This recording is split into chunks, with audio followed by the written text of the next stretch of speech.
امریکہ اور اتحادی اقوام متحدہ میں پیش کی گئی قرارداد کو ایک روڈ میپ تصور کر رہے ہیں اور اس پر عمل کی صورت میں طالبان کی حکومت کو تسلیم کیا جا سکتا ہے، لیکن اس کے لیے ابھی وقت درکار ہے۔ چین نے بھی امریکی قرارداد کو سپورٹ نہیں کیا۔ دونوں ملک امریکہ کی روانگی سے پیدا ہونے والے خلا کو پر کرنا چاہتے ہیں اور دونوں ملکوں کے لیے سیکیورٹی مسائل بھی ہیں۔ روس افغان مسئلے میں خود کو ایک مصالحت کار کے روپ میں پیش کر رہا ہے۔ روس کے صدر نے حال ہی میں امریکہ اور مغربی ملکوں کی طرف سے افغانستان میں جمہوریت کے قیام کی کوشش کا بھی مذاق اڑایا تھا۔ انہوں نے اینجلا مرکل سے مذاکرات کے بعد ایک نیوز کانفرنس میں کہا تھا کہ مغرب کے سیاستدان اب اس بات کو سمجھنے لگے ہیں کہ اجنبی سیاسی نظام کو دوسرے ملکوں پر مسلط نہیں کیا جا سکتا۔ کابل پر طالبان کے قبضے کے فوری بعد روس کے صدر متحرک ہوئے اور خطے کے ملکوں سے فون پر رابطے کیے اور دنیا کو جتانے کی کوشش کی کہ وہ امریکہ کی ہزیمت کے بعد قیادت کے قابل ہیں۔ روس نے دوسرے ملکوں کے برعکس سفارت خانہ بھی خالی نہ کیا اور شہریوں کو نکالنے کے لیے بھی بے چینی نہ دکھائی، بلکہ معمول کی سرگرمیاں جاری رکھنے کا اعلان کیا۔ دراصل روس ایک عرصے سے طالبان کو اقتدار میں واپس آتا دیکھ رہا تھا اور اس کی تیاری میں تھا اور پچھلے 7 سال سے طالبان قیادت کے ساتھ بھرپور رابطوں میں تھا۔ جیسے بین الاقوامی مذاکرات کے لیے روس نے ماسکو میں بندوبست کیا۔ طالبان کو دہشت گرد گروپ قرار دینے کے باوجود ان کی قیادت کو ماسکو میں پروٹوکول ملتا رہا۔ اب روس کئی برسوں سے کی گئی محنت کا پھل وصول کرنے کی کوشش میں ہے۔ روس خطے میں اثر و رسوخ گہرا کرنا چاہتا ہے۔ اگست کے شروع میں ہی طالبان کی پیش قدمی دیکھ کر روس نے ہمسایہ ملکوں ازبکستان، تاجکستان اور چین کے ساتھ مشترکہ جنگی مشقیں کی اور یوں روس نے وسط ایشیا میں خود کو سب کا محافظ ہونے کا یقین دلایا۔ روس امریکی انخلا کو خطے میں واشنگٹن کے کم ہوتے اثر و رسوخ سے تعبیر کرتا ہے۔ روس اپنے عقب میں کسی بھی دہشت گردی کے خطرے کو اپنے لیے خطرہ تصور کرتا ہے اور طالبان سے یقین دہانیاں لینے کے بعد سیاسی تصفیے میں کردار ادا کرنے کا خواہش مند ہے۔ ابھی یہ کہنا قبل از وقت ہوگا کہ روس کس قدر کامیاب رہتا ہے، لیکن افغانستان کا سیاسی تصفیہ ماسکو میں ہوتا نظر آتا ہے۔ ابھی تک روس اس مسئلے میں بڑا کھلاڑی بن کر ابھرا ہے۔ چین بھی طالبان کی حکومت کو تسلیم کرنے کے اشارے پہلے ہی دے رہا ہے۔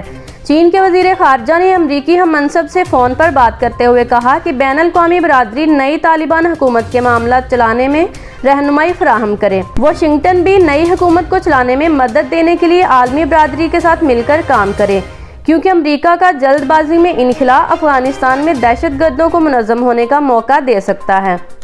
چینی وزیر خارجہ کا بیان چین کی پالیسی کو واضح کرتا ہے اور چین کے اپنے معاشی اور سیاسی مقاصد ہیں، اس لیے ڈریگن اس خطرناک صورتحال میں خود کو باہر رکھنے کے بجائے اندر گھسنے کی کوشش کر رہا ہے۔ ان حالات میں یہ تو واضح ہو گیا کہ اگر طالبان نے پچھلے دور کی غلطیاں نہ دہرائیں تو انہیں اس بار بین الاقوامی برادری تسلیم کر کے حکومت کرنے اور ملک چلانے کا موقع دے گی۔ کیا طالبان حکومت کر پائیں گے؟ یہ ایک اہم اور مشکل سوال ہے۔ طالبان کے پاس جنگ اور اب سفارتکاری کا تجربہ تو ہے، لیکن نظام حکومت چلانے کا کوئی تجربہ نہیں۔ دوسری جانب یہ ہے کہ طالبان کے مقامی کمانڈر کبھی بھی وقتی جذبات میں کوئی ایسا فیصلہ کر سکتے ہیں جو انہیں دنیا میں کسی نئے تنازع کا شکار بنا سکتا ہے۔ گورننس کے علاوہ معیشت کے بھی مسائل ہیں۔ امریکہ زر مبادلہ ذخائر منجمد کر چکا ہے، دنیا بھی پابندیاں عائد کیے ہوئے ہے۔ طالبان معاشی بندوبست کا بھی تجربہ نہیں رکھتے، لیکن ان کے ساتھ بڑا مسئلہ سیکیورٹی کا ہے۔ طالبان نے گوریلا جنگ کے ذریعے امریکی سرپرستی میں بننے والی حکومت اور غیر ملکی طاقتوں کو منمانی نہیں کرنے دی اور امریکی اتحاد کو نامراد لوٹنا پڑا۔ اب داعش کی صورت میں انہیں بھی ایسے ہی دشمن کا سامنا ہے۔ امریکی سینٹرل کمانڈ کے سربراہ نے انخلا مکمل ہونے کا اعلان کیا تو یہ بھی ذکر کیا کہ ان کے اندازے کے مطابق داعش کے 2000 تربیت یافتہ جنگجو افغانستان میں موجود ہیں۔ ایک اور بڑا مسئلہ طالبان کی کامیابی کے بعد یہ ہو سکتا ہے کہ دنیا بھر سے جہاد کے نام پر بننے والے گروہ یہاں کا رخ کریں گے اور داعش خراسان یعنی افغانستان میں موجود داعش کا دھڑ ان کے لیے پرکشش ہوگا۔ داعش خراسان عراق اور شام میں نام نہاد دولت اسلامیہ کے خاتمے کے بعد داعشی جنگجوؤں اور قیادت کے لیے زیادہ دلچسپی کا باعث ہے۔ داعش خراسان مشرق وسطیٰ میں نام نہاد دولت اسلامیہ سے نیٹ ورک بنانے کے ساتھ ساتھ کارروائیوں کے لیے بھاری فنڈز لیتی رہی ہے۔ غیر ملکی جنگجو بھی اسے جوائن کرتے رہے ہیں، جن میں عراق سے داعش کا لیڈر ابو قتیبہ بھی شامل ہے۔